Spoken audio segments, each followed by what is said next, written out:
My husband was like, I thought we weren't going to get another car. Kimberly's husband was wrong because Kimberly spotted a price she couldn't pass up. And he said, that is a really good deal. She wasted no time buying the car. The time wasting came later. You have 60 days, is my understanding, to get your paperwork to register your new car. 60 days to get plates, replace that temp tag. Kimberly bought the new ride on December 29th, but didn't get the title complete notice until the very beginning of March, a few days after that February 27th temp tag expired. I was surprised when there was a $50 late fee because it hadn't been my fault that it wasn't registered within the 60 days. I cannot be the only one in Denver County that's a little frustrated by that. She isn't. So yes, it was a brand new car. Our operations technician, Milt Norton, bought a car in November and hadn't gotten his title by the time his temp tag expired in January. I thought I was getting pulled over by a cop because he made a pretty aggressive move to get behind me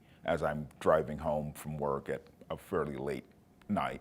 So Milt went to the Denver DMV and renewed the temp tag and finally got the notice his title was ready. Go there, get the whole punch ticket. 4 hours later, they call you in, and then they charged me $75 for being late. He still got charged a late fee, even though he never let his tag expire. I don't quite understand why you get charged when the city is so far behind. Steve on Your Side reached out about both of their cases. Denver's DMV told us Kimberly's title was processed by a third party. The delay wasn't their fault. In Milt's case, they believe a statewide computer upgrade accidentally tacked on the late fees. They say both Milt and Kimberly could go to a DMV to request a waiver or a refund.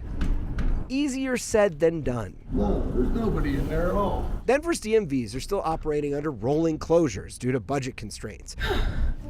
We found frustrated people at the Monaco DMV one afternoon where the sign on the window said you had to check in before 1:30 p.m. Another sign said they'd reached capacity and the building inside was empty. Turns out it was one of the DMV's weekly rolling closures. It's just really frustrating. Milt decided the time he'd have to spend wasn't worth the refund. I'm thinking, is 8 hours worth $75? That's less than minimum wage. For Kimberly, who hadn't paid yet, Now I'm on plate selection. she opted to do so online and realized after we started asking questions, her late fees were gone. It's definitely different, so they've removed the late fees since last week. So the DMV says they don't believe that computer glitch is a widespread issue, you know, the thing that happened to Milt, but check your receipts if you registered your car in the last few months. You know, I'm just telling you to do that, just in case. Just cover your bases. The dealers have 30 days to get the paperwork to the DMV. Denver's DMV says their current average is about 21 days to process the title and mail out those title cards. And after about a month of asking, they told us you can also fill out a form to the state DMV if you want to request a refund instead of going and waiting in line. Wouldn't that be nice? We put that form up on 9news.com. You just email it to the state. You can put in a request to get your money back. But in some of these cases, like in Kimberly's case, it's a $50 fee because it's every portion of every month. You get charged $25. So her thing was up on February 27th. She missed February 28th. So that's February, $25. And then March, $25.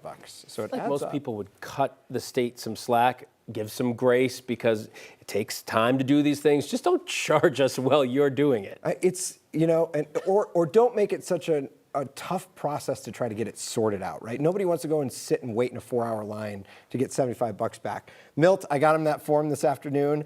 Here's hoping. Fingers crossed that we're going to get that $75 back. And I think it proves, too, we see all these expired plates driving around. Everyone assumes it's the driver being lazy. A lot of these cases aren't. We know lots of people who've had some version of the paperwork getting tied up. It's not just lazy drivers. Sometimes it's the dealer. Sometimes it ties up in a third-party processor. Sometimes it's the DMV. It could be all over the place. Interesting. Okay. Steve, thank you. Hopefully we can help some folks out here.